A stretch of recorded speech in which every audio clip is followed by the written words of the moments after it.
Kasih Nas. Oke, selamat siang teman-teman semua. Om Swastiastu. Selamat siang, Nars. Om Swastiastu. Oke, kita mulai lagi ya. Sesi yang selanjutnya ya, yang kedua dalam pertemuan pertama ya. eh Masih semangat adik-adik, teman-teman semua. Kasih Nanti Nars. membayangkan selanjutnya masih ada mata kuliah lagi ya. Harus fokus Ya. ya, fokus pada here and now, pada saat ini dan pada kesempatan momen ini ya. Oke, sebelumnya saya akan share di chat Zoom ada sedikit aktivitas, sorry. Saya akan share di chat Zoom ada link, silahkan dibuka Mentimeter ya. Boleh dibuka Mentimeternya dulu ya. Silahkan join, kita akan coba refleksi sebelum perkuliahan dimulai atau sebelum saya men-sharingkan topik em, terkait definisi dan teori. Ya, kita coba explore dulu nih eh, persepsi atau keadaan di mana belum belum ada pengetahuan yang didapatkan ya. Saya coba izin present ya. Sudah join semua? Silahkan di copy atau di scan QR code yang ada di layar boleh. Oh, udah banyak yang terbiasa ya. Sudah berikan reaction. Sudah join semua?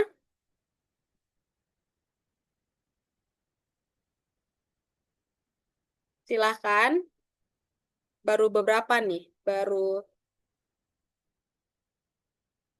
oke. Jempol sudah banyak yang berterbangan ya. Oke,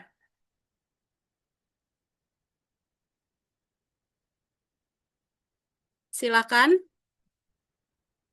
Yang lain baru sekitar berapa? 11. Kita tunggu sampai join semua ya. Ada 36 mahasiswa.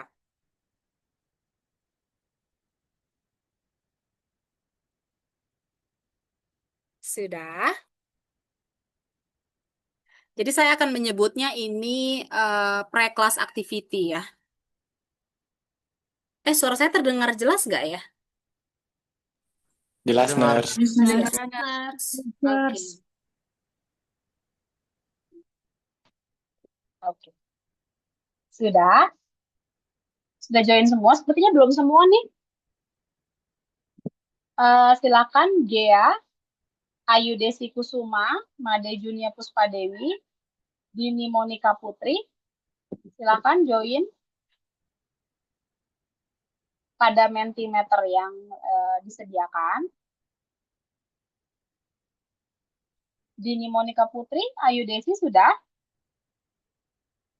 Silakan dinyalakan kameranya ya. Oke. Ada yang belum join? Sepertinya baru sekitar 20-an. Ada yang kesulitan? Boleh raise hand? Ada yang kesulitan join Mentimeter? Belum bertambah soalnya nih. Dari tadi sekitar belasan.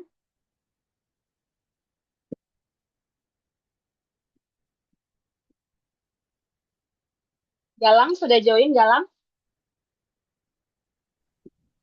Baik, sudah, Ners. Oke. Oh, bertambah satu lagi. Saya melihat ini nih, 54. Tadi di start awal 31. Karena sebelumnya saya menggunakan Mentimeter ini juga di mata kuliah lain. Sudah? Helvi sudah?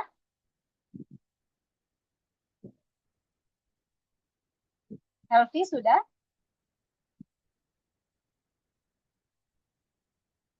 Kalau belum, raise hand boleh. Nanti kita bantu.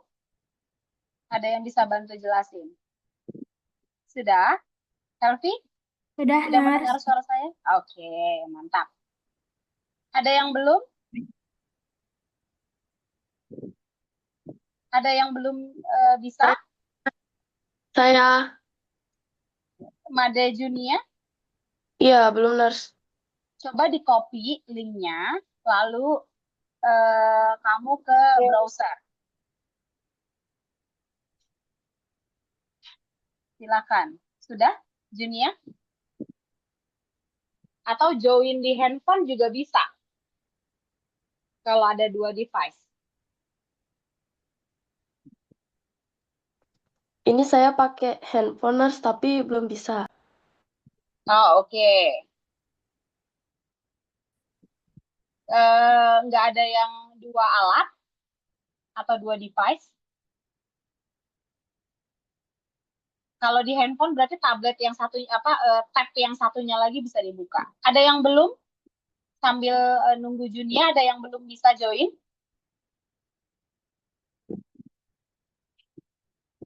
Ada yang masih belum? Nabila sudah bisa join? Sudah. Yunita sudah? Sudah, Nurse. Oke, mantap. Dwi Pranata sudah?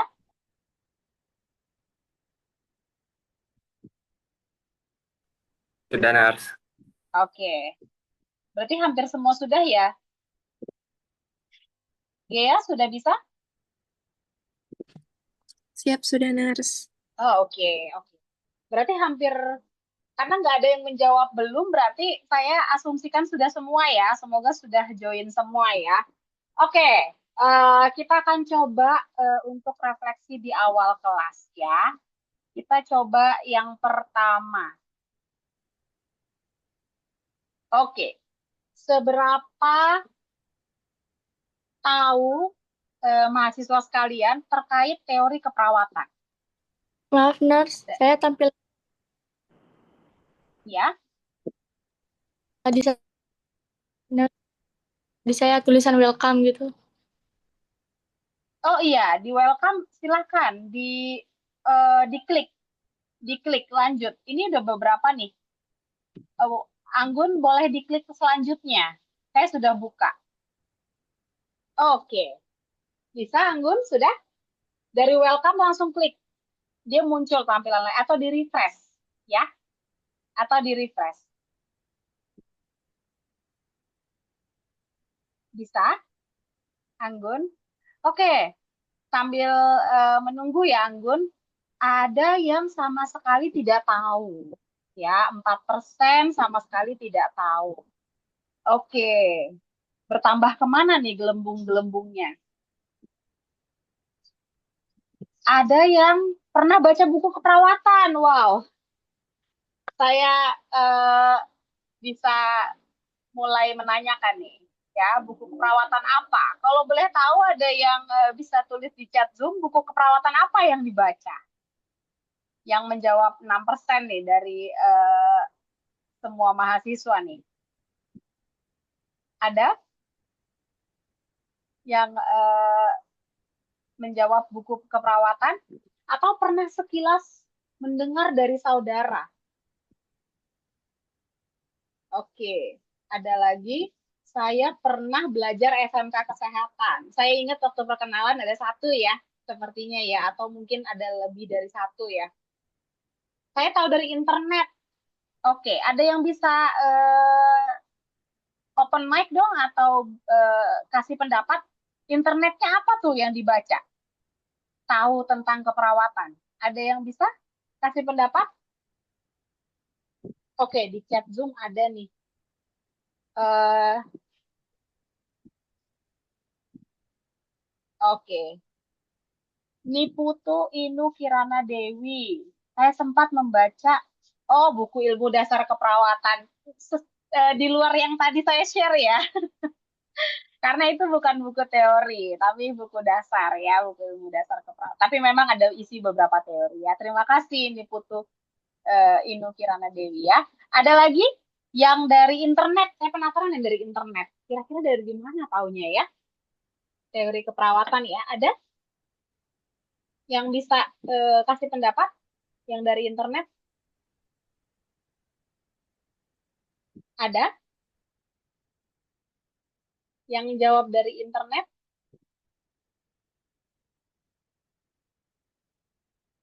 Oke, di chat Zoom ada, tapi boleh ada yang langsung open mic karena saya berharap sesi pertemuan dengan kami tim dosen adalah yang berdiskusi ya supaya nggak ngantuk. Ada yang bisa langsung jawab? dengan open mic. Ayo silahkan. Dari internetnya dari mana? Saya Ners izin. Iya. Tahu saya sih jawabnya yang pernah mendengar dari sekilas dari saudara. Tapi saya juga pernah mendengar atau Mm-mm. melihat dari internet ya, yakni nama banner. Kalau nggak salah kemarin ada teorinya atau pencetusnya kalau nggak salah. Oke. Pernah dengar banner berarti dari internet ya? Oke. Iya, Nanti bersama karena Nurse Panji. kebetulan nama kelompok kemarin di jurusan juga namanya banner. Banner. Oh gitu. Oh yang Osteon ya?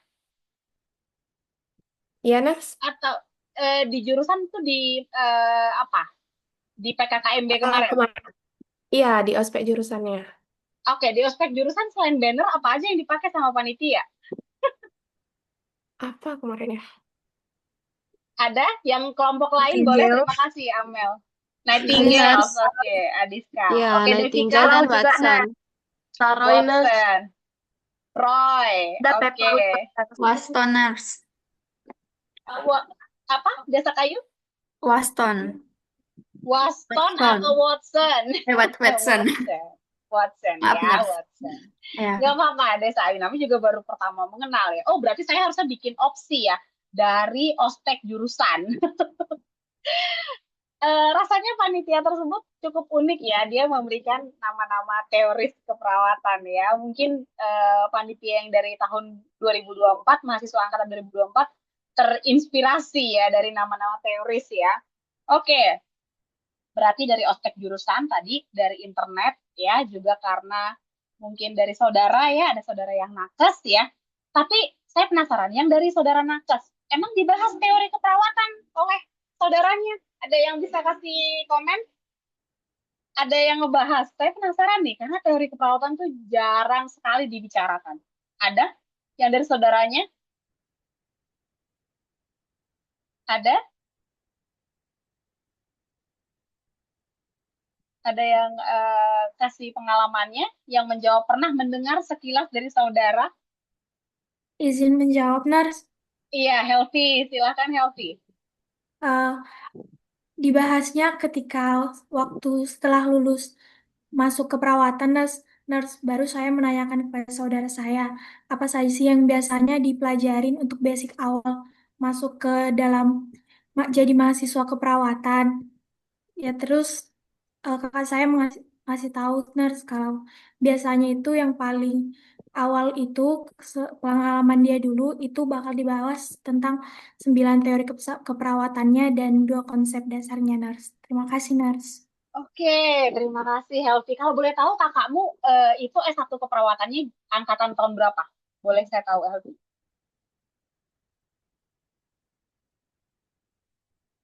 Lupa atau lulusnya kapan deh? Biar kita tahu ngelacak dia angkatan berapa. Lulusnya sekitar tahun 2023 Nars. Oke, berarti kurang lebih kalau S1 nurse-nya 5 tahun, 2018 ya, di angkatan 2018 ya. Oke, terima kasih semua responnya. Menarik ya, kalau yang angkatan 2018, dia menceritakan ke keluarganya, belajar keperawatan tuh apa, biasanya pertama-tama tuh belajar teori. Ih, membosankan ya di awal-awal ya. Ya, tapi semoga ini tidak jadi hal yang membosankan. Nanti saya sampaikan kenapa kita penting banget belajar basic atau dasarnya itu teori keperawatan atau falsafah keperawatan. Ya, terima kasih semua responnya di pertanyaan pertama. Yang kedua sekarang.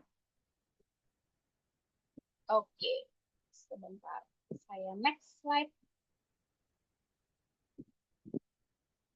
Ya, kira-kira ada pernyataan teori keperawatan adalah mata kuliah yang sulit. Yang paling kiri sangat tidak setuju, yang paling kanan sangat setuju. Kalian ada di yang berapa tuh? Dari yang kiri sampai kanan. Silahkan. Ini feel free ya, terserah ya, boleh banget menyampaikan persepsinya. Oke. Baru 14 yang memberikan vote. Oke. Kita tunggu sampai dengan kurang lebih yang join sudah jawab semua. Di tengah-tengah ya, biasanya memang orang Indonesia sering banget di tengah-tengah ya. Kalau kita lihat nih di tengah-tengah nih grafiknya nih. Oke. Oke, kita lihat nih ya. Saya lihat nih. Satu orang yang agak di sebelah kiri. 17 orang yang di tengah-tengah banget ya, benar-benar orang tengah banget dah nih ya. Yang 7 lebih mengarah ke kanan ya. Satu orang juga lebih makin ke kanan. 4 orang makin ke kanan lagi. Satu orang semakin merasa sangat setuju. Sulit ya. Satu orang sangat setuju. Jadi banyak yang merasa sangat setuju bahwa teori keperawatan mata kuliah yang sulit ya. Makanya tadi di awal ketika kalian memberikan love semua ya, saya merasa kayak yakin. Ternyata terbukti nih dari sini, dari votingnya, bahwa satu orang bahkan merasa yang di ujung tuh sangat setuju bahwa mata kuliah teori itu mata kuliah yang sangat sulit ya.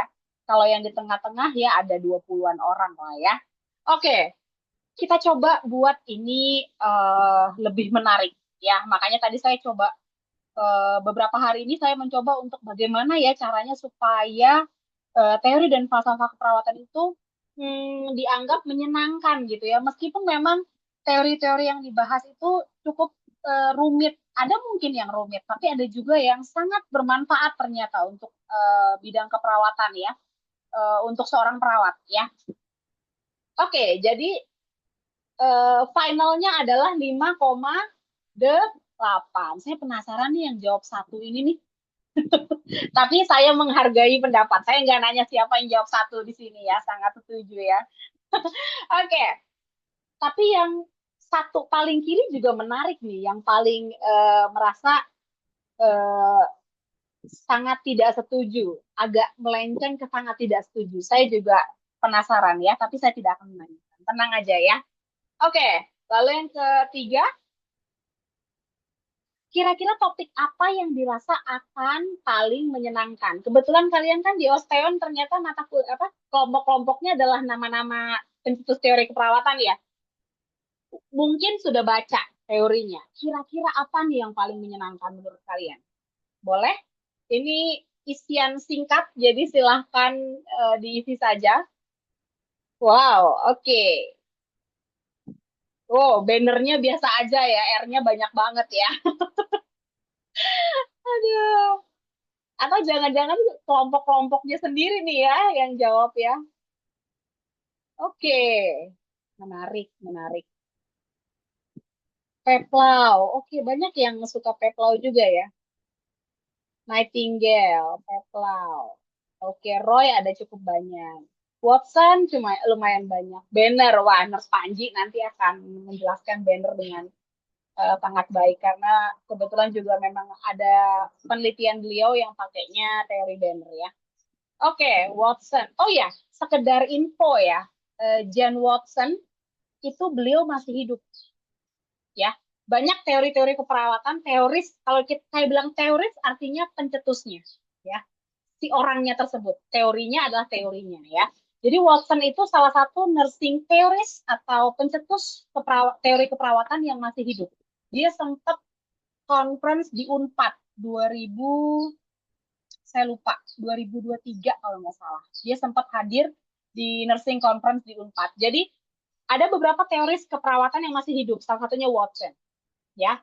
Salah satunya Watson. Watson masih ada dan beliau meskipun di usianya sangat senja ya, sangat gerontik sekali, tapi beliau masih semangat untuk hadir di pertemuan-pertemuan ilmiah ya.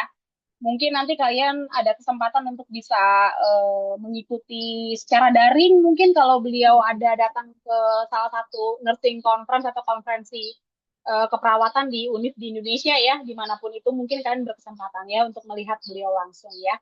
Jane Watson. Ada yang jawab Nightingale ya. Ada lagi mana nih?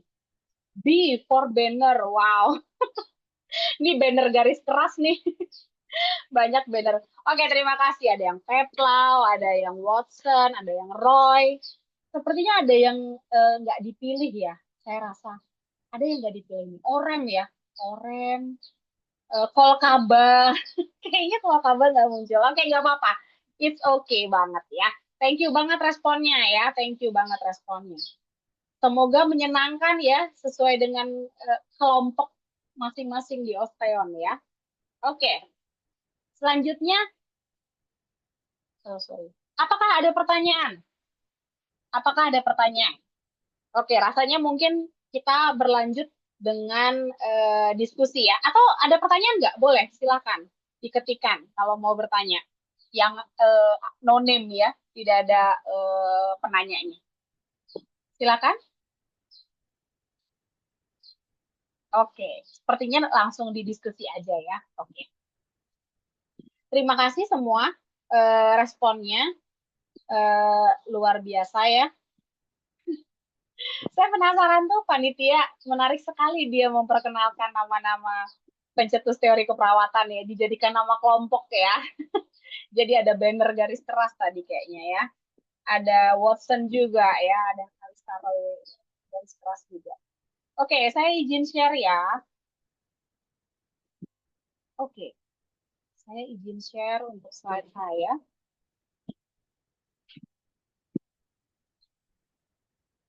Oke, ini saya share.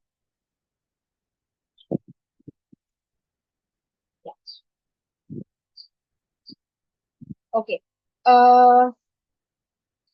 tadi kita sudah sedikit kegiatan pre-kelas ya, sebelum kelas. Semoga ini bisa tidak membosankan. Tadi ada beberapa insight-insight yang menarik dari teman-teman semua. Agenda pembelajaran kita sebenarnya penjelasan materi tadi sudah juga cukup banyak yang sudah di-spill sedikit-sedikit ya, nama-nama teorinya tuh apa. Lalu yang sekarang kita akan fokus ke apa sih teori itu ya, apa sih definisi teori ya. Kira-kira kalau orang dibilang teori keperawatan itu rasanya simple atau ngejelimet atau ngejelimet apa ya bahasanya, rumit atau sulit gitu. Kira-kira simple atau sulit atau rumit ya? Ada yang bisa kasih pendapat? Sulit. Sulit, siapa ini? Ya ampun, memelas sekali. Bintang ya? Ya, Nurse. Ya, menurut dari sudut pandang Bintang, mungkin ini sulit, Nurse. Mungkin ya. Sulit. Mungkin ya. Mungkin ya. Oke, terima kasih Bintang. Sulit, udah tadi belum sempat. Ini ya, makan siang ya. Ketemunya teori pula ya, Bintang ya. Sepertinya double combo ya. Oke, kita lihat ya. Semoga nggak menyulitkan. Saya coba semampu saya ya. Saya nggak ngerti ini kenapa video yang saya share ya. Oke, sebentar. Kita tunggu saja videonya. Oke. Sekarang kita bahas ya. Saya coba mensederhanakan. Kita coba mensederhanakan. Kalau dibilang program studi keperawatan atau ilmu keperawatan, profesi keperawatan, teori keperawatan, kira-kira tergambar nggak nih? Kenapa sih disebutnya program studi atau disiplin ilmunya keperawatan? Ada juga dalam satu fakultas ini kita punya program studi ada berapa ya, teman-teman? Ada yang bisa jawab? Izin, Nurse. Ada 4, Yes. Nurse. Terima kasih. Apa saja? Rada. Izin menjawab, Nurse. Untuk program studi di FK ada 4, yaitu S1 keperawatan, D3 kebidanan, S1 kebidanan, dan S1 kedokteran. Oke. Terima kasih Rada Triandari. Saya melengkapi ya. Sebenarnya kalau program studi ada yang S1, ada yang profesi. Jadi ada profesi nurse, ada profesi kedokteran. Ya. Tadi, betul. D3 kebidanan, S1 kebidanan, S1 keperawatan, S1 kedokteran. Ada profesi kebidanan, profesi keperawatan, profesi kedokteran. Ada jenjangnya juga profesi. Sebenarnya kenapa sih profesi? Kenapa disebut ada jenjang profesi? Selain kedokteran, apalagi yang di Undiksa ada profesinya? Ada jenjang profesi. Ada yang tahu? Nice, terima kasih Ari Widayani. Ada jenjang profesi guru, makanya ada pendidikan profesi guru, PPG. Iya nggak? Oke, kenapa 4 itu muncul sebagai profesi? Profesi, artinya jenjang di mana setelah sarjana dia mengaplikasikan ke jenjang profesi. Kira-kira kenapa ya disebut profesi? Kira-kira ada yang bisa kasih pendapat? Menarik nih, kita coba belajar. Kenapa ada disebut profesi, kenapa ada disiplin ilmu, kenapa ada teorinya dalam satu disiplin ilmu. Ada yang bisa kasih pendapat? Ada? Oke, Gung Kanya, silakan. Nanti Mesia kedua ya, terima kasih. Ayo, silakan Gung Kanya. Baik, Nurse, apakah suara saya terdengar, Nurse? Mantap, terdengar. Terima kasih, Nurse. Sebelumnya, perkenalkan, saya Ana Agung Istri Agung Chandra Kanya Patra, biasa dipanggil Gom Kanya. Nah, jadi menurut saya, kenapa sih dibilang profesi, ada disiplin ilmunya? Jadi, di mana dalam contoh keperawatan, menurut saya, dan setelah saya searching-searching tadi, sempat saya searching, jadi kenapa bisa disebut profesi? Karena dalam dunia kerja itu kita memerlukan keahlian khusus untuk menjalankan profesi kita yang kita dapat itu dari pendidikan kita. Sekian itu dia pendapat saya, Nurse. Terima kasih. Terima kasih Gung Kanya. Untuk menjalani profesi, kita butuh pendidikan keprofesian ya, tadi untuk menjalankan profesi. Oke, Mesia, silakan. Baik, Nurse, apakah suara saya terdengar jelas? Terdengar? Perkenalkan, nama saya Komang Citrianawati. Di sini saya akan menjawab. Jadi, seperti yang sudah sempat Nurse jelaskan, jadi profesi itu karena bisa dikatakan profesi karena punya yang namanya falsafah, teori, dan juga konsep. Contohnya dalam dunia keperawatan. Jadi kalau di dalam dunia keperawatan itu terdapat falsafah, teori, dan konsep dalam keilmuan keperawatan tersebut. Baik, terima kasih. Terima kasih, Nurse. Oke, terima kasih Mesia. Karena ada teorinya, ada falsafahnya, ada konsepnya. Sekarang saya mencoba memberikan pertanyaan pemicu lain ya. Mesia, terima kasih. Yang cowok-cowok nih saya mau dengar suara dan pendapatnya ya. Kira-kira kalau untuk apa ya kalau saya boleh bilang ahli IT itu disebut profesi nggak? Atau kita sebutnya berprofesi sebagai ahli IT? Kira-kira ada yang mau kasih pendapat yang cowok ya. Yang cewek tadi sudah banyak memberikan pendapat. Yang cowok dong. Ayo para lelaki. Izin, Nurse, menjawab, Nurse. Ya, silakan Sam. Bintang. Bintang Oh, dulu, Bintang. Nurse. Oh, Ya. Bintang. Kamu nggak raise hand Bintang. Mohon maaf nih, Oh, ya. saya nggak mau menambah kerumitan hari-harimu hari ini nih. Ya Bintang boleh. Nanti selanjutnya Sam ya. Oke Bintang. Oke. Kalau menurut saya sih itu termasuk profesi, Nurse, karena kita menyebutnya apa? Profesi IT gitu, Nurse. Kalau menurut saya. Oke. Terima kasih, Kenapa? Nurse. Kira-kira apakah dia punya teori falsafah IT? Mungkin ya, mungkin sih seperti itu. Kalau dari Bintang sendiri. Oke. Thank you Bintang. Thank you pendapatnya. Ya, Sam, terima kasih, silakan. Nurse. Terima kasih. Yang kedua. Terima kasih Lelaki atas kedua. Oke. baik, terima kasih atas kesempatannya, Nurse. Mungkin saya jelaskan mungkin dari pengetahuan saya terhadap profesi tersendiri. Menurut saya profesi ialah aktivitas kerja yang memerlukan keterampilan khusus dan dilaksanakan berdasarkan penguasaan terhadap the body of knowledge tertentu dari disiplin ilmu tertentu. Dan menurut saya sendiri, ahli IT itu termasuk dari sebuah profesi karena dia juga memiliki disiplin ilmu, kemudian falsafah juga. Oke, terima kasih Sam. Terima kasih tadi juga Bintang sebelumnya ya. Oke, sekarang saya coba nanti saya akan rangkum dari dua pendapat tadi dan dua pendapat sebelumnya. Kita baca dulu ya. Disiplin ilmu, profesi, dan teori. Boleh saya minta kesediaannya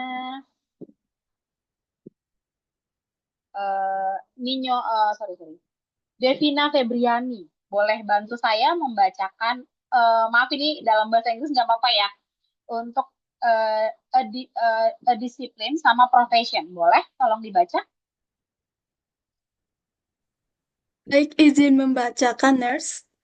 A discipline is specific to academia and refers to a branch of education, a department of learning, or a domain of knowledge. A profession refers to specialist field of practice, founded upon the theoretical structure of the science of knowledge of the discipline and accompanying practice abilities. Terima kasih, Oke, Mas. terima kasih. Boleh yang selanjutnya dibaca oleh Dwi Pranata tentang teori.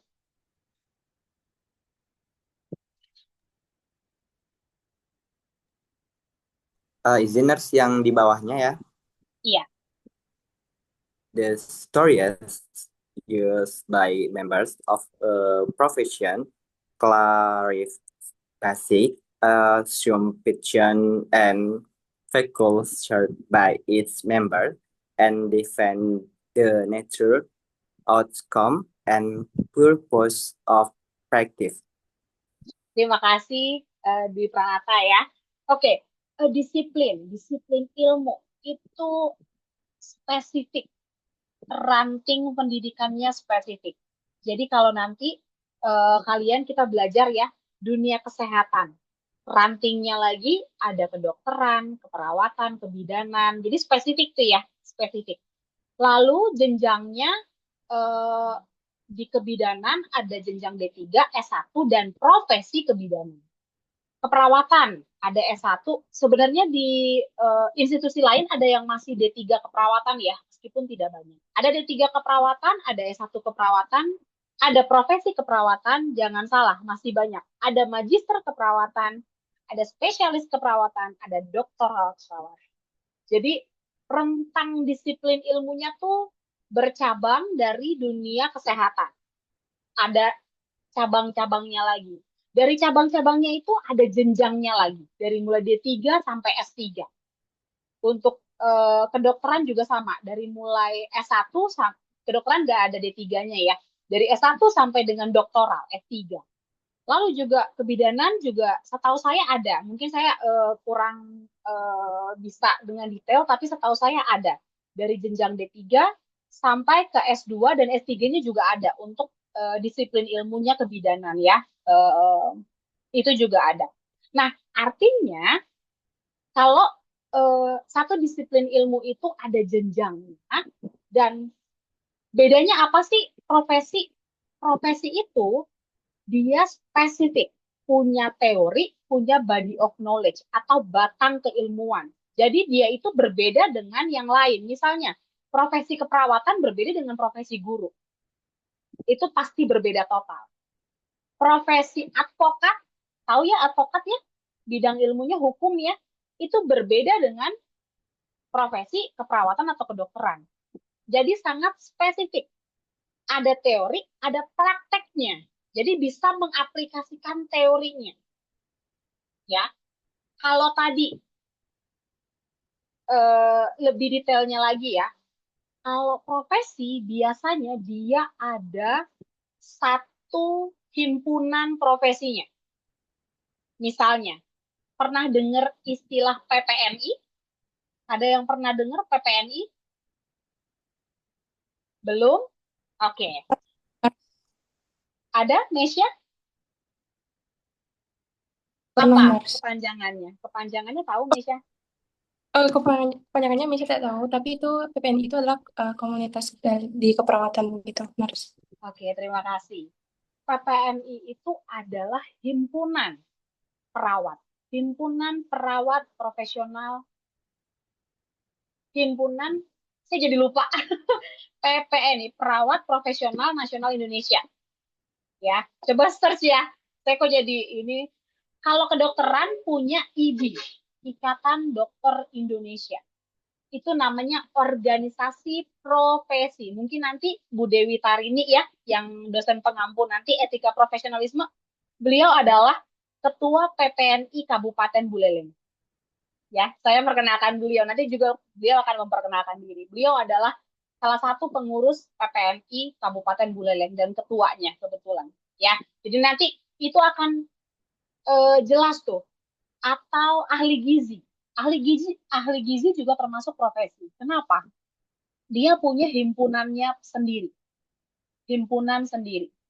Dan apalagi yang membedakan? Mungkin kalau tadi ahli IT punya himpunannya, mungkin ya. Tapi apakah yang paling membedakan? Apakah ada angkat janji kepanitraan? Kedokteran punya sumpah Hipokrates, sumpah kedokteran. Keperawatan juga punya angkat janji nurse. Ketika kalian nanti selesai nurse, kalian akan, kalau sudah selesai ujian kompetensi atau UKNI, kalian sudah dinyatakan sah, selesai nurse, selesai ujian kompetensi, kalian akan ada upacara yang namanya angkat janji nurse. Ya, dan kalian sudah berhak mendapatkan STR nanti setelah selesai semua. Surat tanda registrasi. Begitupun dokter. Dokter juga punya surat tanda registrasi. Ahli gizi juga punya surat tanda registrasi. Profesi advokat juga punya. Profesi advokat juga ada ujiannya. Ada yang pernah mungkin di keluarganya ada yang orang hukum? Ada yang keluarganya? Mereka biasanya akan ada ujian juga, ujian advokat.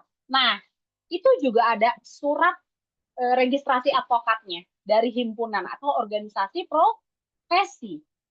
Nah, tadi saya balik lagi ya ke yang ahli IT.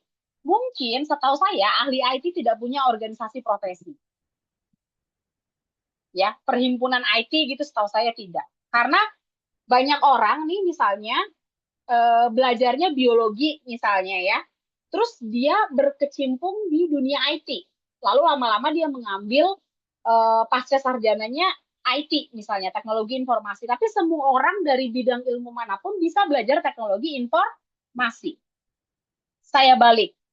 Tapi kalau orang mau ikut profesi keperawatan, S1-nya biologi, bisa nggak? Orang mau ikut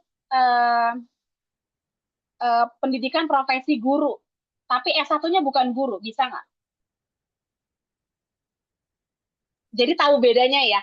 Profesi itu secara jenjang pendidikannya ada namanya pendidikan profesi. Ketika lulus profesi itu ada namanya angkat sumpah atau angkat janji. Lalu dapat surat tanda registrasi. Biasanya dunia kesehatan setahu saya selain kedokteran, kebidanan, keperawatan, ada lagi profesi ahli gizi, farmasi, apoteker juga ada. Ada sumpah apoteker. Ada. Dia ada profesi apoteker. Makanya dia disebut gelarnya pun APT. Kalau kalian lihat apotik deh, biasanya gelar apotiknya APT, S-Farm, S-Farmasi, sarjana farmasi. Kalian juga nanti gitu, nurse misalnya ya, 5 tahun lagi, nurse Komang Mesya Trianawati, S-Kep. Artinya sarjananya keperawatan, gelar profesinya nurse. Apoteker pun gitu. Kalau kedokteran ada yang tahu gelarnya apa? S-Kep ya, sarjana kedokteran, depannya DR. Sama kayak kita nurse, depannya NS, belakangnya sarjana keperawatan. Itu yang disebut profesi. Kalau hukum biasanya dia tidak ada gelar formalnya.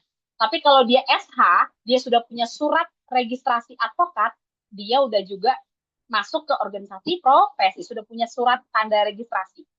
Artinya sudah berhak melakukan pelayanan hukum. Keperawatan juga sudah berhak untuk memikul tanggung jawab. Jadi punya hak, punya tanggung jawab ya sebagai perawat. Begitu pula dengan bidan, begitu pula dengan dokter. Ketika sudah punya selesai jenjang sarjana kedokteran dan selesai jenjang dokternya atau profesi kedokterannya dan sudah lulus ujian kompetensi nasional, berarti dia sudah berhak untuk mendapat surat tanda registrasi, sudah bisa melakukan pelayanan. Ya. Sudah sampai sini bisa dipahami? Kalau tadi ahli IT, yes, mantap ya. Kalau tadi contohnya ahli IT atau contohnya apa lagi ya? Sekarang ada beberapa profesi yang baru muncul, misalnya teknik sipil. Dia punya lagi pendidikan profesinya teknik sipil, meskipun nggak semua universitas punya. Jadi masih belum bisa disebutkan bahwa teknik sipil itu adalah profesi, karena masih belum jelas jenjang profesinya. Yang pasti, misalnya contoh apa ya? Ada yang punya contoh nggak disiplin ilmu lain yang dia bukan profesi, karena nggak ada jenjang profesinya? Ada yang punya kasih contoh? Psikolog. Kalau psikolog itu dia, setahu saya nggak tahu kalau ada perubahan yang terupdate. Setahu saya kalau psikolog itu S1-nya ya sarjana psikologi. Kalau dia mau masuk ke area klinikal, dia masuk ke S2, tapi dia nggak ada profesinya. Karena nggak ada angkat sumpah psikologi, nggak ada. Setahu saya. Jadi, kurang lebih seperti itu. Kalau farmasi, apoteker ada jenjang profesinya. Jadi dia kalau kuliah, selesai sarjana farmasi, kalau dia mau ngambil profesinya, berarti profesi apoteker. Dapat gelarnya APT. Kalau kita nurse, kita selesai dulu jenjang profesi nurse-nya, baru kita mendapatkan gelar MS, nurse. Gitu. Ya, kira-kira ada nggak ya disiplin ilmu yang tidak ada jenjang profesinya? Oke, Niluh, Devika, boleh Devika? Izin, Nurse, saya mau tanya kalau di kesehatan masyarakat apa sama juga seperti psikologi ya, Nurse ya? Oh, oke, Devika. Secara disiplin ilmu berbeda. Setahu saya berbeda. Karena lihat deh di universitas, Fakultas Kesehatan Masyarakat sendiri fakultasnya. Psikologi sendiri fakultas. Kecuali UGM. UGM tuh kesehatan masyarakat dan kesehatan digabung. Jadi mungkin psikologi dalam satu fakultas. Tapi nggak banyak, hanya UGM yang seperti itu setahu saya. Nah, hampir semuanya itu berbeda fakultas. Artinya disiplin ilmunya kemungkinan besar berbeda. Ya, Devika ya. Kemungkinan besar berbeda. Kesehatan masyarakat itu ada yang, sorry, saya lupa. Ahli gizi itu masuk di Fakultas Kesehatan Masyarakat. Ada juga yang memisahkan diri jadi fakultas. Lalu ahli gizi juga ada yang profesi dietitian. Tapi saya lupa gelarnya tuh apa formalnya. Tapi masih belum banyak, maksudnya masih belum serentak. Kalau keperawatan dimanapun dari ujung barat Indonesia sampai ujung timur Indonesia pasti ada pendidikan profesinya supaya dapat surat tanda registrasi, ya, dan lulus UKNI, ujian kompetensi nurse Indonesia, ya. Terjawab ya Devika ya, kemungkinan besar itu berbeda disiplin ilmu karena fakultas aja secara fakultas dia berbeda. Ya Devika terjawab ya, suka ada kebingungan ya kesehatan masyarakat dan psikologi ya. Enggak, Nurse sudah terjawab. Oke, mantap. Terima kasih. Ada lagi yang ingin tanyakan? Sudah clear ya? Biasanya, teman-teman, mahasiswa sekalian, ketika kamu ada di program studi yang ada jenjang profesinya, itu artinya, ya, tanggung jawabmu lebih besar untuk belajar. Kenapa? Karena, kenapa sih kira-kira kok ada jenjang profesi, ada ujian kompetensi nasional, ya, baik kedokteran, keperawatan, kebidanan punya ujian kompetensi. Kira-kira kenapa sih? Apa bedanya sama teman-teman graphic design atau apa tuh DKV ya, desain komunikasi visual? Kira-kira kenapa tuh? Ada tahu kan DKV ya, desain komunikasi visual ya, tahu ya? Kira-kira kenapa sih? Kira-kira ada yang tahu nggak? Punya pendapat nggak? Kira-kira kenapa? Ada yang mau kasih pendapat? Dengan Ya, silakan. Dengan siapa? Caira.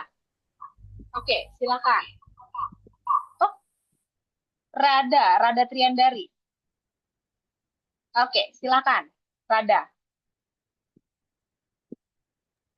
Izin Nurse, perkenalkan nama saya Dewi Radariandari. Izin untuk menjawab pertanyaan Nurse. Menurut saya kenapa eh, kita ini ada profesi nurse-nya karena kita tuh ada standar kompetensinya. Setelah itu kita juga memiliki tanggung jawab yang besar juga kepada masyarakat. Itu sih menurut saya Nurse. Terima Terima kasih, kasih. Rada. Ada lagi pendapat lain yang mau melengkapi? Ada lagi tadi karena eh, tuntutannya besar ya. Tuntutannya besar. Ada lagi yang punya pendapat lain? Izin Nurse, saya mau nanya, Silakan, Tirta. eh, di keperawatan tuh kan mesinnya ada S1 sama D3. Kenapa D3 itu bisa langsung kerja, sedangkan S1 itu kita harus melalui profesi nurse dulu baru bisa kerja. Sedangkan D3 itu bisa langsung kerja itu apa karena di perkuliahan kita eh, lebih dominan teori daripada praktek, daripada di D3 itu karena dia dominan ke praktek. Seperti itu, Nas. Oke, menarik banget pertanyaannya Tirta. Menarik banget dan kritis sekali ya. Saya sangat happy ya, sangat senang teman-teman sangat kritis terkait definisi teori dan rumpun ilmu ini ya. Oke, tadi saya menyambung, kenapa sih sebegitu pentingnya sampai ada jenjang profesi, harus uji kompetensi dulu. Karena kita, atau coba cek profesi lain, tadi yang saya sebutkan ya, minimal yang saya sebutkan advokat, apoteker farmasi, dan kita yang kesehatan, kedokteran, kebidanan, keperawatan. Karena kita tidak main-main tanggung jawabnya, teman-teman. Ya, nyawa manusia. Advokat ketika dia salah melakukan pelayanan advokasi hukum, orang bisa diancam hukuman pidana, hukuman perdata, dan seterusnya. Ya enggak? Artinya tanggung jawabnya besar. Makanya dia ada jenjang profesi, ada organisasi profesi yang menyaring juga melalui ujian kompetensi. Lalu ada surat tanda registrasinya. Ya. Jadi karena berurusan dengan tanggung jawab yang besar, tanggung jawab, tanggung gugat, dan wewenang yang besar. Apoteker farmasi, kalau dia salah memberikan resep obat atau salah menerjemahkan resep obat, apa yang terjadi? Besar ya tanggung jawabnya, tanggung gugatnya.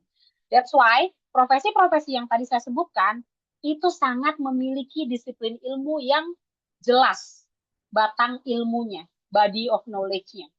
Makanya ada teori yang sangat jelas, sangat clear, yang akan menjadi landasan untuk praktek. Ya, dan saya bersyukur tadi menyambung ke Tirta. Kenapa sih nurse? Saya mau sedikit berikan penjelasan lebih. Teman-teman yang D3 keperawatan itu bukannya langsung kerja. Dia juga ada namanya uji kompetensi juga untuk jenjang D3. Tapi memang dia nggak ada profesinya. Dan betul tadi Tirta, apakah karena kebanyakan teori dan D3 kebanyakan praktek? Tidak. Secara kurikulum, yang D3 memang betul banyak bobot untuk praktikum dan klinikalnya. Betul, Tirta. Betul, banyak bobot untuk praktikum dan klinikal. Meskipun teorinya juga cukup ya, harus cukup. Nah, tapi mereka bukan serta-merta langsung kerja. Untuk D3 yang sekarang itu, sejak diberlakukannya uji kompetensi, di level D3 juga ada uji kompetensi, Tirta. Jadi sebelum kerja, dia juga harus punya STR, surat tanda registrasi di jenjang D3. Paham ya Tirta sampai sini ya? Nah, kalau yang S1 secara kurikulum strukturnya bobot praktikumnya banyak, sama. Tapi memang bobot klinikalnya tidak banyak. Karena klinikalnya banyak ditempuh pada jenjang profesi. Kalau di profesi itu full klinikal. Ya, Tirta terjawab ya. Karena memang secara kurikulum didesain begitu. Jadi diperlengkapi dulu dengan teori, paham dulu semua konsep, belajar di lab, di praktikum, ya, kemampuan-kemampuan klinikal, baru nanti di profesi full selama kurang lebih 10 sampai 11 bulan itu full di setiap stase, keperawatan medikal bedah, keperawatan anak, itu full klinikal. Baru nanti setelah dinyatakan lulus di jenjang profesi nurse, baru mengikuti uji kompetensi. Baru dinyatakan lulus kompeten atau tidak. Kalau sudah lulus, berarti ya bisa diwisuda dan mendapatkan surat tanda registrasi dari komite konsil kesehatan ya, konsil keperawatan. Dipahami Tirta? Teman-teman yang lain? Siap, sudah, Nurse. Oke. Nice ya, mantap ya. Selanjutnya, Dwi Mas Wedani. Ya baik, Nars, izin saya mau bertanya, melanjutkan dari pertanyaannya Tirta. Saya penasaran, Nars, apakah kalau yang mengambil D3 keperawatan itu ada kekurangannya nggak, Nars, terkait kalau misal S1 dibanding dengan yang S1 terus lanjut profesi? Kira-kira ada nggak kekurangan dari yang D3 itu? Oke. Ini pertanyaan yang cukup menarik ya. Jadi saya ingin membagikan dulu ya pengalaman saya ketika saya dulu berkuliah. Sering bareng bersama dengan teman-teman D3 karena kembali ya, kalian lahir, saya udah S1. Saya sudah kuliah semester 1 ya. Kalian 3 tahun, saya udah praktek di rumah sakit. Tapi memang waktu itu kurikulumnya tidak banyak. Jadi hanya observasi di rumah sakit di tahun ketiga dan tahun keempat. Dulu saya sering bersama-sama dengan teman-teman mahasiswa D3. Kalau ditanya, apakah ada perbedaannya? Jelas pasti berbeda. Karena secara kurikulum berbeda. Dan peruntukannya berbeda. Bisa dipahami ya, Dwi Mas ya? Karena struktur kurikulum yang 6 semester dan bobot praktikum serta klinikalnya lebih banyak pasti berbeda dengan yang 8 semester itu banyakkan praktikum dan teorinya. Ya, klinikalnya belum ada dijalani secara banyak kalau di ini. Di kurikulum yang kakak kelas kalian, mereka tahun ketiga baru praktek klinik. Itu pun sampai hanya pengkajian saja. Tidak boleh memberikan intervensi karena secara hukum tidak boleh. Karena belum memiliki surat tanda registrasi atau belum memasuki jenjang profesi keperawatan karena masih akademik. Masih jenjang S1. Nah, kalau ditanya perbedaannya apa atau lebih bagus mana, ketika sama-sama lulus pastinya berbeda. Karena teman-teman dengan yang kurikulum D3 keperawatan sudah diasah praktik dan klinikalnya lebih banyak. Ya. Namun begini, saya ingin sampaikan ya, semakin satu profesi itu dibutuhkan profesionalismenya, semakin sebaiknya dia menempuh jenjang pendidikan yang lebih tinggi. Paham ya, Dimas ya?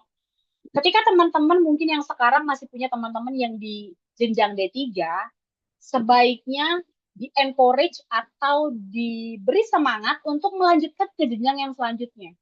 Karena profesionalisme itu bisa dibentuk dari jenjang yang lebih tinggi. Bisa dipahami maksud saya, Dwi Mas, dan teman-teman yang lain?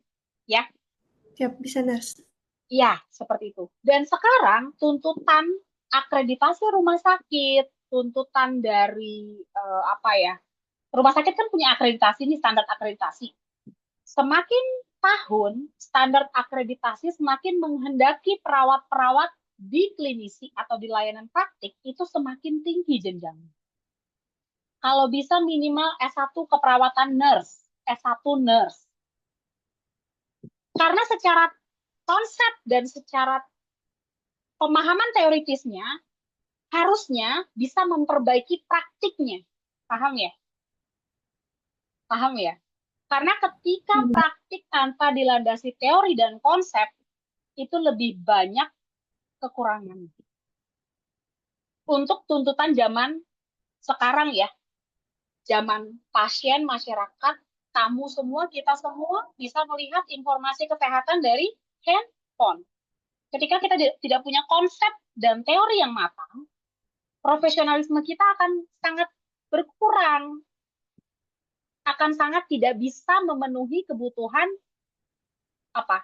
orang-orang yang menerima layanan kita. Gitu. Semoga ini bisa menjelaskan ya, Dwi Mas ya. Ya, Sangat semoga bisa, bisa Nurse. Nurse. yes, ya.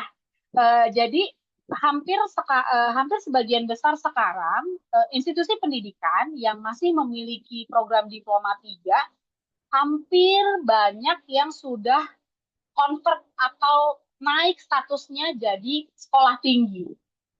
Kalian mungkin bisa lihat bedanya. Kalau hanya memiliki program studi D3, biasanya namanya akademi, ya nggak sih? Akademi keperawatan.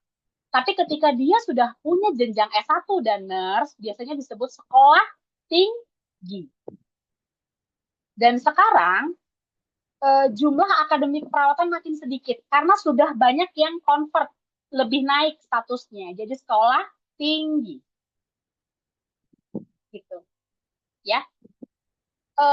Meskipun kalaupun tetap ada programnya, tadi yang saya bilang, sebaiknya lulusannya disemangati, didorong untuk melanjutkan ke jenjang yang lebih tinggi. Begitu ya, teman-teman semua ya, terjawab ya. Semoga dari sini bisa mengerti ya, kenapa teori itu penting. Teori itu penting karena setiap anggota profesi, misalnya kita nih, nanti kalian kelak jadi perawat ya, teori itu yang kita aplikasikan. Konsep yang kita aplikasikan, terapkan dalam praktek klinis kita. Ya. Jadi itu yang bisa membedakan profesi yang satu dengan profesi yang lain. Makanya profesi advokat ya berbeda dengan profesi apoteker. Profesi apoteker ya berbeda dengan profesi keperawatan karena teorinya beda. Paham ya? Bisa dipahami ya? Teori dan konsep yang digunakan berbeda-beda. Mungkin ada yang saling beririsan ya, namanya juga satu rumpun kesehatan. Pasti ada yang beririsan. Kita juga belajar farmasi nanti, ya enggak? Nanti kalian akan belajar farmakologi. Tapi itu adalah cabang ilmu yang melengkapi badan ilmu kita. Ya, terutama kalau profesi kesehatan pasti di ruang lingkup kesehatan pasti kita belajar teori-teori dari rumpun ilmu yang lain. Contoh kedokteran, kita belajar patofisiologi, ya kan? Dari psikologi mungkin juga kita belajar ya, karena ada keperawatan jiwa, ya kan? Ada ilmu psikologinya juga. Tapi itu semua mendukung badan ilmu kita, body of knowledge kita, keperawatan. Ya, buktinya apa sih body of knowledge keperawatan itu sangat jelas dan clear, sangat kokoh gitu. Buktinya apa? Kira-kira ada yang tahu nggak?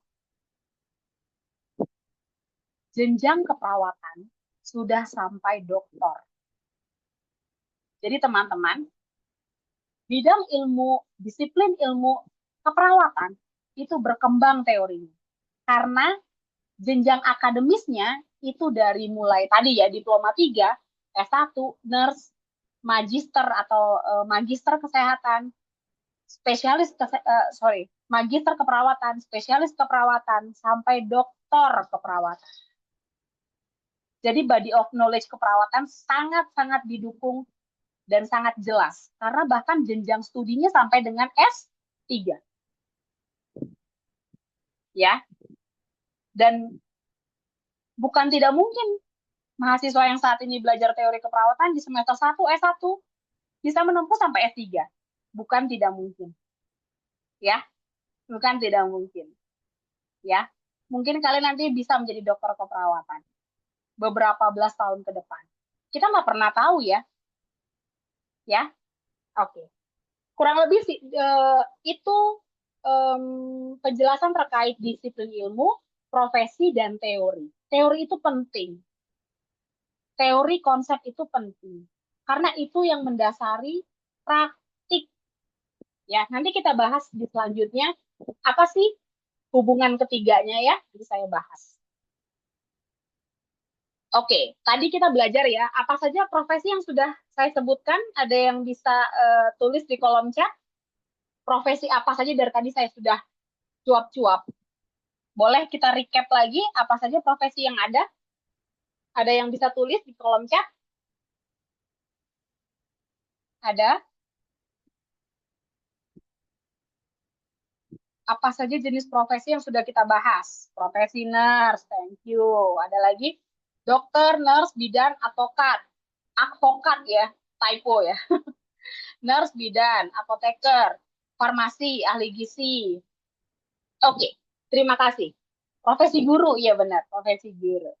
Oke, terima kasih semua. Oke, mantap, mantap. Oke, ya sudah bisa bedanya ya. Kalau desain komunikasi visual termasuk profesi nggak? Bukan, ya, bukan. Contohnya lagi kalau apalagi ya, sosiologi, disiplin ilmu sosiologi, ada profesinya nggak? Nggak ada, ya, nggak ada. Biasanya rumpun ilmu yang tanggung jawab dan wewenangnya itu sangat menentukan hidup mati seseorang atau ya kan hidup mati satu manusia itu biasanya memiliki jenjang profesi yang lebih harus banget dijalankan dengan tanggung jawab. Ya, tadi apoteker, kita yang kesehatan, advokat juga loh, ya, karena menentukan seseorang dibebaskan atau dikenai hukuman, ya, itu juga penting. Oke, semoga semakin clear ya, tahu ya. Oke, lalu, teori keperawatan. Sekarang saya menjelaskan. Oke, masih sadar semuanya? Halo, halo. Kalau saya bilang halo, halo, hai, hai. Oke. Hai, hai. Hai, hai. Hai, Nars. Halo, halo. Hai, hai. Halo, halo. Oke, saya takut ditinggal tidur sama kalian ya di siang hari yang terik ini ya. Oke, sekarang saya akan bahas dan jelaskan secara sederhana mengenai apa dong sekarang teori keperawatan. Dan tadi saya bahas tentang profesi ya, banyak profesi lain di luar keperawatan. Sekarang kita fokus ke keperawatan. Jadi kalau keperawatan itu dari WHO ya, ini yang kedua ya. Saya jelaskan yang pernyataan kedua dulu. Apa sih keperawatan? Keperawatan itu bahasa WHO-nya ya. Coba perhatikan kalimat yang saya warnai, kata-katanya ya. Nursing encompasses autonomous and collaborative care of individuals of all ages, families, groups, and communities, sick or well, and in all settings. It includes the promotion of health, the prevention of illness, and the care of ill, disabled, and dying people. Kira-kira rentang usia yang dirawat oleh perawat itu rentangnya dari kapan sampai kapan? Kira-kira kalau dari kalimat ini, all ages. Izin dari semua umur nurse. Nice. Semua umurnya ada yang tahu nggak spesifiknya dari berapa sampai berapa kira-kira ya? Izin menjawab, Nars. Yes. Siapa nih? Bintang. Bintang. Ya, Bintang. Ya. Mungkin dari dia lahir, Nars. Mungkin dari baru lahir Yes. sampai kembali ke Sang Pencipta mungkin, Nars. Oke, thank you Bintang. Ya. Ya. Sekian. Actually, ya saya mau menjelaskan, menambahi ya, thank you Bintang. Bukan hanya dari lahir. Kalau keperawatan maternitas belajar dari konsepsi. Ya, dari pertemuan sel telur dan sel sperma, konsepsi di kandungan. Sampai dengan betul menghembuskan nafas yang terakhir. Itulah rentang usia yang dirawat oleh perawat. Jadi dari mulai ibu, anak bayi baru lahir sampai ke lansia. Paham ya? Baik individu maupun keluarga maupun komunitas. Makanya keperawatan, ada keperawatan keluarga, ada keperawatan komunitas. Jadi bukan cuma 1 orang, 2 orang, 3 orang, tapi bahkan grup keluarga. Nanti kalian profesi akan ada kunjungan ke keluarga. Karena perawat juga merawat bukan hanya individu, tapi keluarga dan komunitas. 1 RW akan kalian bina, atau 1 banjar akan kalian bina. Nanti saat profesi komunitas, ya.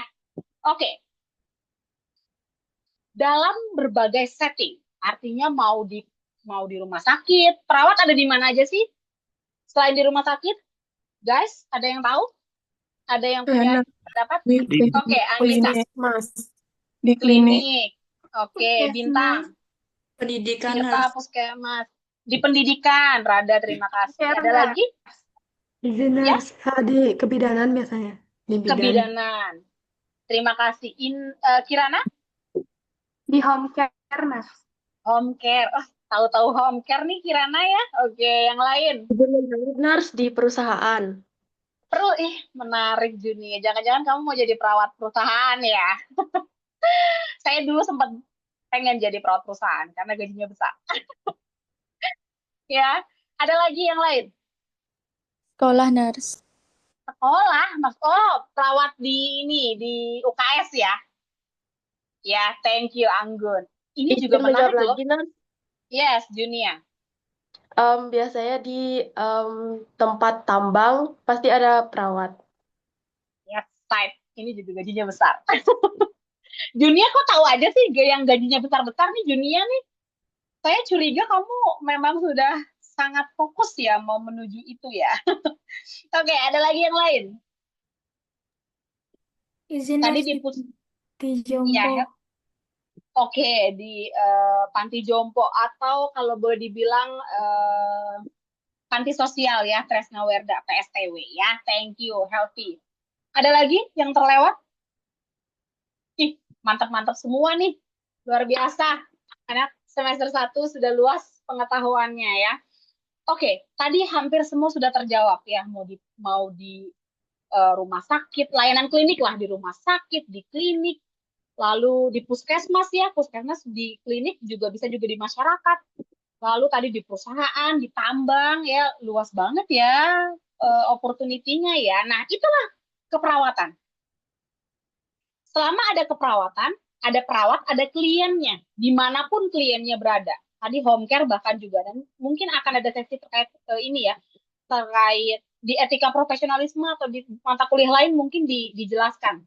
Home care itu perlu ada batasan etikanya juga, atau sejauh mana tanggung jawab dan tanggung gugatnya. Karena kan kalau home care itu bagaimana perjanjian kerjanya, kurang lebih seperti itu ya.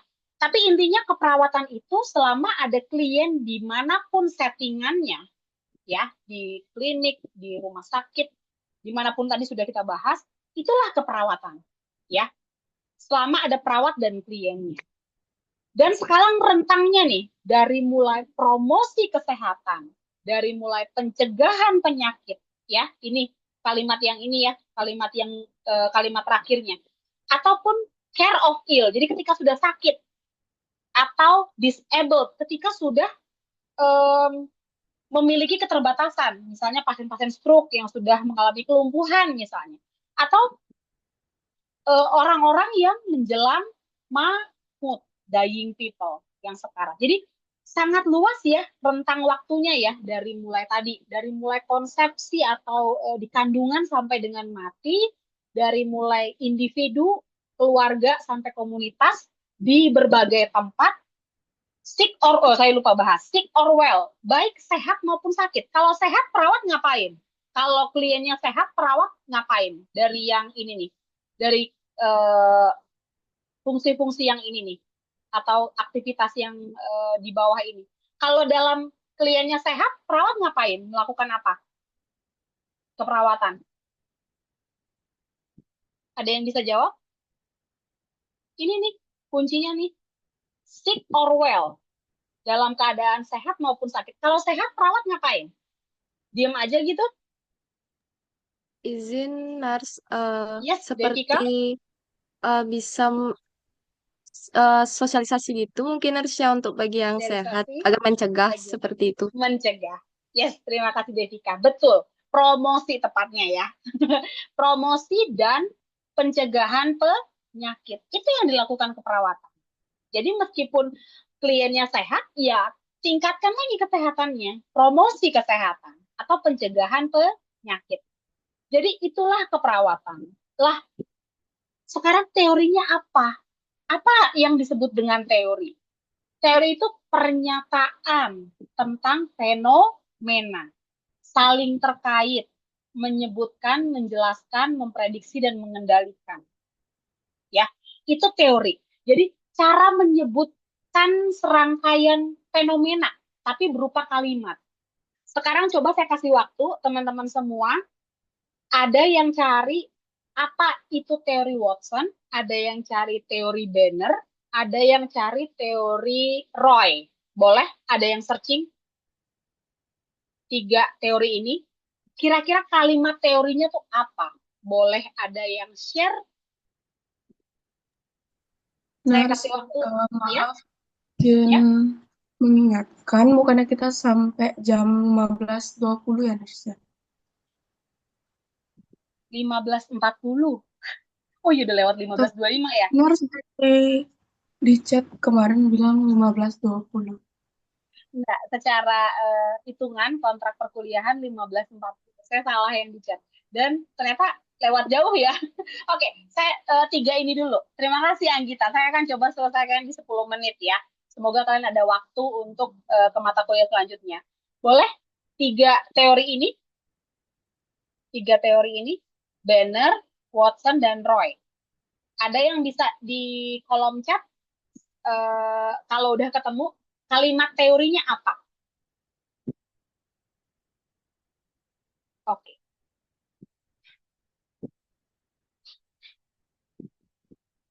Ada yang sudah ketemu atau 2 saja deh? Banner, Roy, atau Watson terserah. 2. Ada yang sudah ketemu pernyataan teorinya?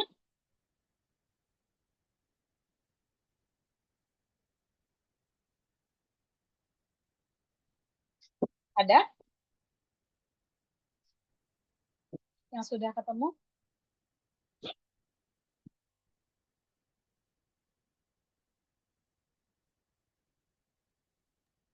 Izin, Nurse. Yes, Amel?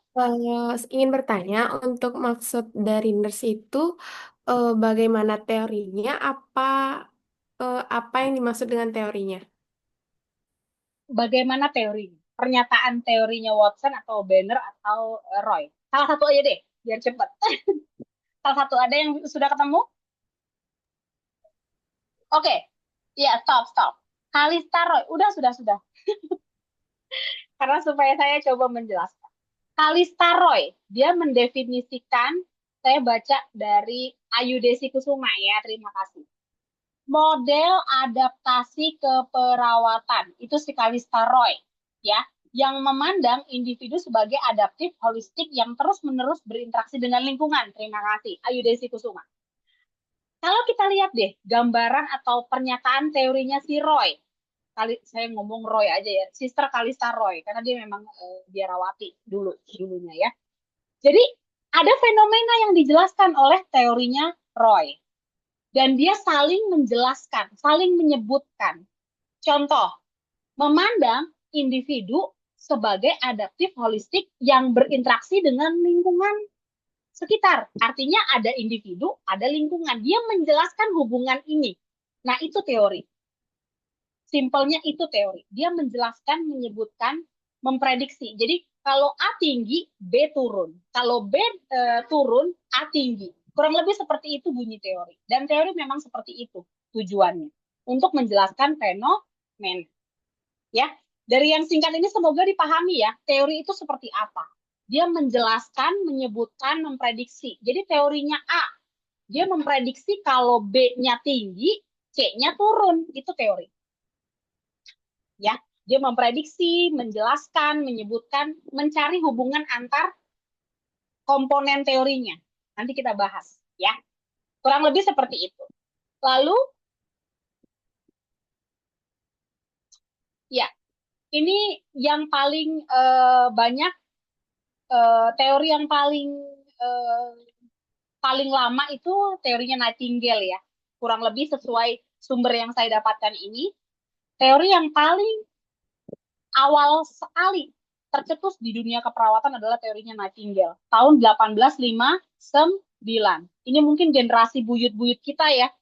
Zaman 1859 ya. Zaman perang Krimean di Rusia. Ini di Eropa dia, Nightingale. Silakan dicari sejarahnya ya. Lalu ada teori selanjutnya yang berkembang terus. Peplau itu tahun berapa? Ada yang bisa lihat Peplau? Tahun berapa Peplau? Izin Nurs. Yes. Ini Nurs ya 1952. Yes. Februari tahun 1952. 7 tahun setelah kemerdekaan Indonesia. Henderson. Henderson tahun berapa? Coba dilacak. Henderson. Izin Nurs, Yes. tahun 1966. Ya, 60 sampai 66. Ya, zaman-zaman Oh iya. ya, 60 sampai kurang lebih di situ ya. Sangat tua sekali ya. Watson, ada yang ketemu Watson nggak? Belum ya? Belum ada di sini ya. Teorinya Watson. Oke. Ya, nanti kita pelajari di pertemuan selanjutnya mengenai tingkatan teori. Ada yang disebut filosofi, ada yang disebut model, ada yang disebut middle range teori. Apa bedanya? Nanti kita belajar di pertemuan kedua. Nightingale tuh masuknya ke filosofi. Watson, Banner, ada yang mengklasifikasikan ke filosofi. Teorinya Roy juga bisa disebut model. Ya. Leininger masuknya ke teori. Middle range, Kolkaba ternyata masuk ke middle range. Nanti kita pelajari ya, ini semua ya. Oke, saya akan ngebut di 5 menit terakhir. Iya, komponen teori. Komponen teori itu ada definisi. Tadi saya sebutkan kan, apa aja sih definisi teorinya? Ada definisi. Dia satu kalimat tuh.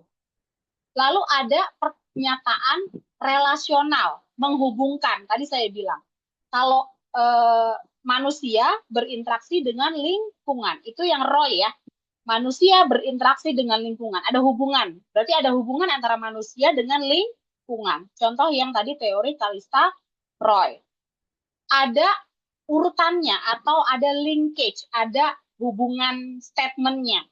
Ya, misalnya kalau A meningkat menyebabkan B menurun, misalnya contoh itu ya.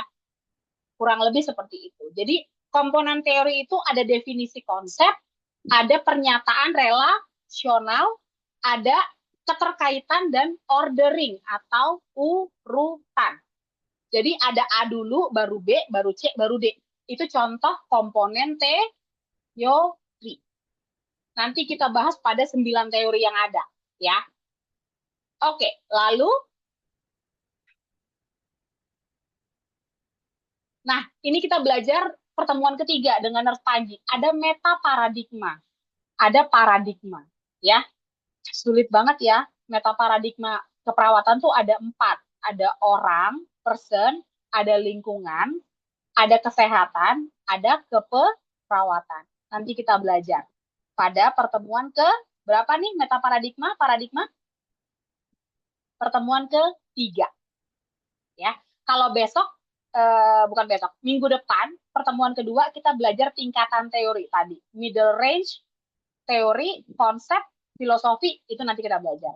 Sudah mulai semakin ngejelimet ya, atau rumit ya, semangat ya, dicerna satu-satu ya. Karena keperawatan punya banyak sekali jenis teori ya.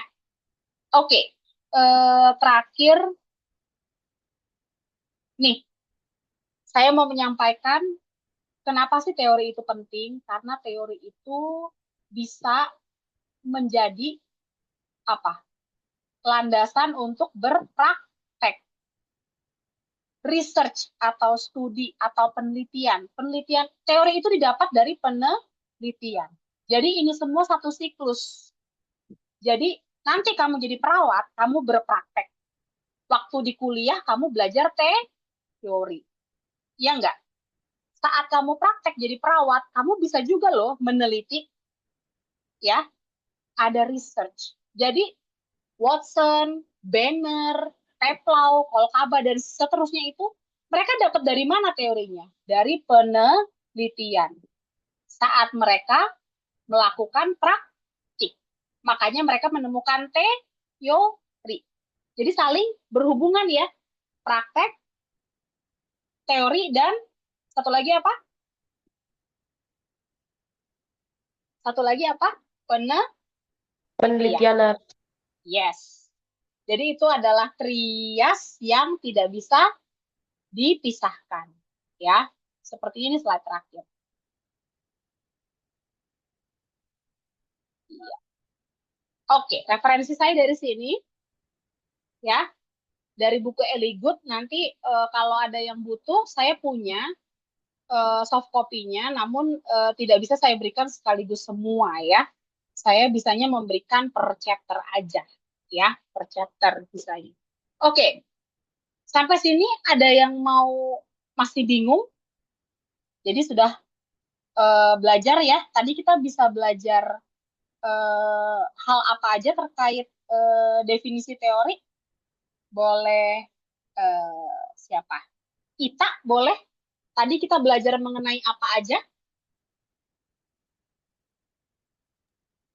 Izin nurse, saya nurse. Ya. Untuk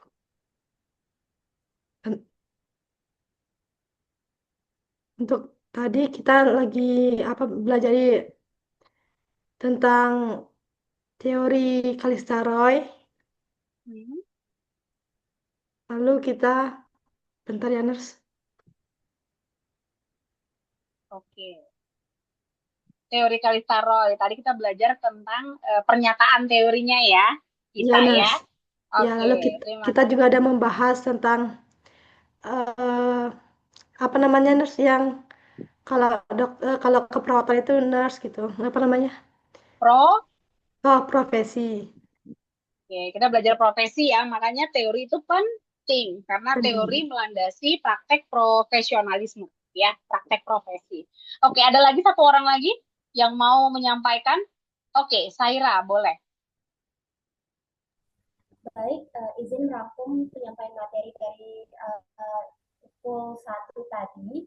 Yang pertama itu kita membahas tentang disiplin ilmu yang mana itu mencakup tentang jenjang pendidikan, utamanya terkait juga dengan profesi, yang dimana kalau untuk profesi sendiri itu bisa dikatakan sangat penting karena memerlukan keahlian khusus di bidang tertentu, yang mana juga itu dilandasi oleh teori. Dan teori ini juga punya keterkaitan antara tiga hal, yaitu ada teori, penelitian, dan juga praktik. Tadi Ines juga sempat menjabarkan tentang perbedaan dari apa sih yang bisa dikatakan atau diberikan sebagai profesi dan yang bukan. Lalu kita juga sempat membahas tentang konsep proporsi atau yang Iya, konsep paradigma juga ya, tingkatan teori. Yang terakhir juga untuk contoh nyatanya, Nes tadi menjelaskan lebih lanjut tentang teori menggunakan teori Kalistaroy. Itu saja dapat saya sampaikan. Terima kasih. Oke, baik. Terima kasih, Saira. Boleh beri aplaus untuk kita semua? Ya. Oke, mantap ya. Semoga definisi teori, komponen teori, silakan dibaca lagi. Kita akan belajar tingkatan teori pada pertemuan kedua, ya, pada pertemuan kedua. Terima kasih banget untuk kerjasamanya, untuk diskusinya. Keren banget kelas ini ya, sudah berdiskusi dengan aktif ya. Oke, untuk menutup kelas ini, Mesya, boleh Mesya? Ada raise hand? Baik, Nurse, di sini Misha ingin bertanya kembali terkait materi komponen teori karena masih belum mengerti. Nurse, terima kasih. Oke, komponen teori tadi dia ada definisi dan konsepnya, ya. Ada definisi dan konsep. Seperti tadi Kalistaroy, manusia itu berinteraksi dengan lingkungannya dan selalu beradaptasi. Pasti ada konsep di dalamnya. Konsep manusia. Manusia itu apa sih? Yang kedua, konsep lingkungan. Apa tuh lingkungan? Itu maksudnya konsep. Jadi masing-masing dipretelin lagi, dipisah-pisahkan lagi. Itu konsep. Relational statement, artinya ada statement yang saling keterkaitan. Tadi kan disebut manusia berinteraksi dan beradaptasi dengan lingkungannya. Artinya ada relational statement. Jadi manusia berhubungan dengan lingkungannya. Simpelnya begitu. Ya, Mesya ya, dan teman-teman yang lain ya. Lalu juga ada linkage, ada order. Ada komponen, ada teori nanti ada order, ada urutannya. Jadi kalau lihat nanti bagian teori, ada yang di atas, ada tanda panah ke bawah, ke samping. Nah, itu namanya linkage atau order. Jadi ada urut-urutannya, konsep mana duluan yang muncul. Bisa dipahami ya. Saya akan kasih contoh lagi saat pertemuan kedua. Kita akan kasih contoh supaya mengerti pada bahasan tingkatan teori. Ada yang tadi tingkatannya filosofi, ada yang tingkatannya middle range teori, ada yang tingkatannya teori, ada yang tingkatannya konsep doang, gitu. Nah itu nanti kita pelajari di pertemuan kedua, sekaligus bahas relational statement dan linkage ya, atau order, ya. Jadi linking atau keterkaitan dalam satu teori itu, ya. Terima kasih Mesya. Tadi memang agak sedikit dipercepat ya. Saya fokus ke supaya kalian mengerti profesi sebenarnya tadi ya. Oke, ada pertanyaan lain? Terima kasih Mesya, keren pertanyaannya. Ada pertanyaan lain? Tidak? Oke. Sebelum menutup, terima kasih ya. Kalian akan punya waktu sekitar 18-20 menit untuk mempersiapkan diri ya, untuk fokus lagi di mata kuliah berikutnya ya. Saya doakan semua lancar. Oke, saya akan pimpin doa untuk menutup. Saya akan memimpin. Silakan kita semua berdoa untuk mengakhiri mata kuliah falsafah dan teori. Berdoa menurut agama dan kepercayaan masing-masing. Berdoa dimulai.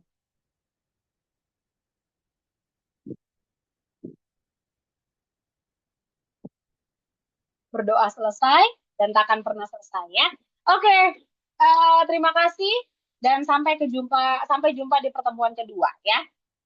Oke, sampai Terima jumpa. kasih, Nurse. Oh, Terima kasih, sorry, sebelum live, sorry, boleh screenshot, bantu screenshot 2 layar, boleh?